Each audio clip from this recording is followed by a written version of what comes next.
Hey everybody, Jeremy here, and these are my first impressions of the Onda V80 Plus tablet. This is a dual booting tablet that you can find for under $100 at gearbest.com, and I'm going to leave a link in the description where you can head over there and check it out if you like. So this tablet runs both Android and Windows. To be more specific, Android 5.1 Lollipop and Windows 10, all within the same package. Despite its price point, this tablet doesn't feel cheap at all. In fact, it has a pretty good weight to it, and it feels like it's made out of some premium metal materials. Specs-wise, it's not too bad either. It has an 8-inch display with a resolution of 1920 by 1200. It also has an Intel Cherry Trail processor, 1.44 gigahertz processor to be exact, a couple of gigs of RAM, and 32 gigabytes of onboard storage. It also has an expandable memory slot that can hold a micro SD card up to 128 gigabytes. When you look at the top of the tablet, you're going to find ports for the headphone jack, the mini HDMI, and the micro USB port. The tablet does come with a micro USB charging cable, but it does not come with a power adapter, so that's something that you're going to have to supply yourself. It also comes with two cameras, one on the front and one on the back, and they are both 2 megapixels. Rounding out the specs is a 4200 milliamp per hour battery, and of course the usual suspects like Wi-Fi and Bluetooth are included. So that's the basic rundown of the hardware and some of the basic specs, but now let's look at the software. Let me show you around the Windows and Android environments that this tablet has to offer. So when you first boot up this tablet, one of the first things it's going to do is take you into Windows 10. And at this point, you're probably very familiar with Windows 10 from it being on your desktop or your laptop computer.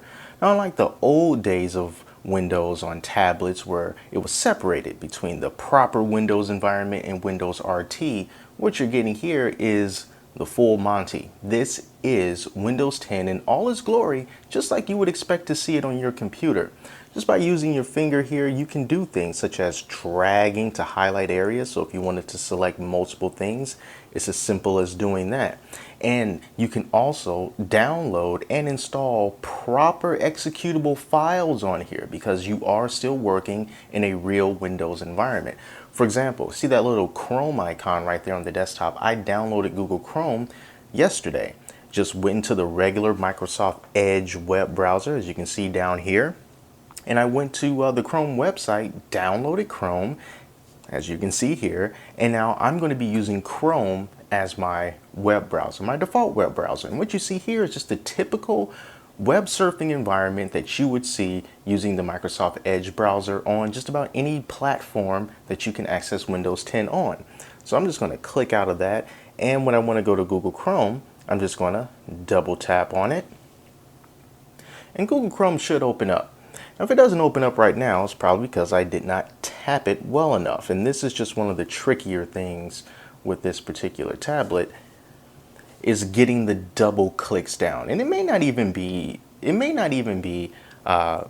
restricted to just this tablet, just this kind of Microsoft Windows 10 environment on a touch screen on a tablet. But anyway, as you can see here, it kind of opened up in a bit of a half window. If you wanted to, you could easily move it over, and you can also grab it on the sides and extend it, or we can just do the typical hit that big square button in order to just make everything larger, maximize it. We can minimize it, and we can surf the web just as normally as we normally would do on any other computer. So if I want to go to the good old NBC News website, see what's going on in the world today, you see, I can just do that. Now I'm holding this in landscape mode because it's easier to show you the tablet in landscape mode. But of course, if you wanted to, you can also put it in portrait mode and hold it that way. But for now, we're just going to keep it just like this. And like I said earlier, this is just full-fledged Windows, just like you're used to. You can just hit the little Windows key down there, and it brings up your at-a-glance menu. Gives you access to things like Cortana and any apps that you might have downloaded or any apps that you are thinking about downloading. You can all access it from here, as well as your settings and the good old File Explorer. Let's just dig a little bit deeper into the File Explorer and see exactly what we're working with here.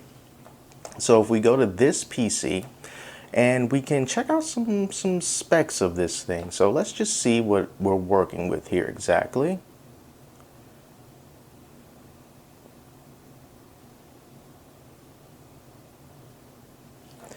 And you can see that the total amount of free space that we currently have on this PC or on this tablet is 2.41 gigabytes, and 17 gigs have already been used.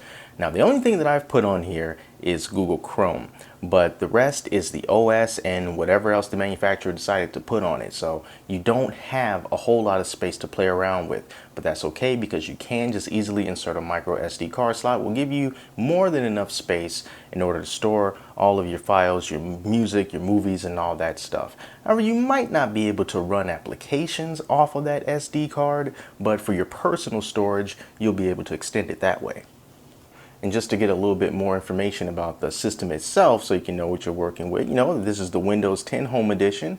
The processor that this tablet currently has is an Intel Atom X5 Z8300 CPU with a 1.44 gigahertz. That's the speed of it all, 2 gigs of RAM, and this is the 64-bit operating system based on the X64 base processor. So there you go, so it's definitely not something that you are going to be using to replace your current PC or replace your current laptop. It's not really meant to do that, but it is going to be good enough to help handle some of your most basic tasks and things that you would want to use a regular computer for. If you might not want to bring a regular computer with you, basic tasks this thing should be able to handle. Now, it's actually pretty easy to get out of the Windows environment and into the Android environment. So to do that, we're just going to go right back to the desktop, and you see that there is a shortcut on there that just says Dual OS. It's something that we can double click and it will switch over to Android. So all we got to do, double click on that. It tells us that it's going to switch to Android OS. We say okay. And about 40 to 45 seconds from now, we're going to be in the Android environment. So it's a good thing to mention when you do switch OSs, the entire tablet basically reboots itself. So it's not instantaneous. But once you do get into the Android operating system, it's easy enough to get started. Now, this is not running the latest version of Android. In fact, it is running Lollipop. Let's just take a look at the exact version of Lollipop this is running. So we're going to scroll down and we're going to go to About Tablet. And you see we are running Android 5.1, which is Lollipop. It is not Marshmallow and certainly not Nougat. So if you are hoping to get this to have one of the latest versions of Android, that's not something that you are going to get. However, personally, I think as time has gone on, it's become a little bit more difficult to know offhand without knowing anything ahead of time what version of Android that you're running. Yes, some things are different in versions of Android, but I don't think that it's very all that noticeable like it was years ago. So if you're okay with something that just runs smooth and you don't really care too much about what's the latest version number you have, then you should be good with this. So right now I'm using the Google Now launcher, and that is not something that comes pre-installed on this tablet. I did that because I'm just more familiar with the Google Now launcher and that's what I like. However, this tablet comes with its own launcher. It's called the Onda launcher. So I'm just going to show you what that looks like right now.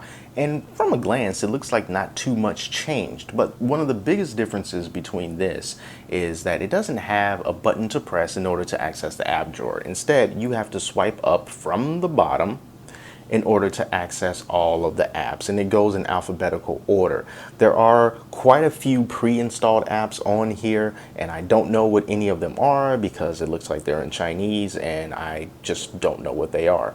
Another reason why I'm just more comfortable with the Google Now launcher, because I can start from scratch, get a clean slate, and only put in the apps that I want. And this little Windows button here is not just there as a decoration. In the Android operating system, you can actually press it and it'll act as a home screen. So now we're back at the Google Now launcher, since that is my default launcher. And it just looks just like you would expect with an Android launcher on a phone or a tablet in landscape mode. Complete with Google Now, you can still access all of that. So just Android. You can customize this however way that you want. Now, with that being said, this is just regular Android. If you used it in the past or if you're using it now, then you know exactly what to expect from this. You know how it works. everything is still there. Still have access to the Google Play Store. That's where you're going to get all your apps. You don't have to worry about being forced to go through some weird third-party app store in order to get everything that you know and that you're familiar with. You just drop in your regular Google credentials, and then when you put in your credentials, you will have access to everything that you've ever downloaded, that you've ever had, that you've ever owned, connected to that particular Google account. So yeah, I mean, that's pretty much a short overview of what this tablet is capable of. And once again, this is the Onda V80 Plus tablet. You can pick this up at gearbest.com, and this is going to cost you under $100. I'm going to do a more detailed review video on this tablet in the future, but for now, I hope you enjoyed this little preview. Thank you so much for watching, and until next time, I'm Jeremy, and I will talk to you later.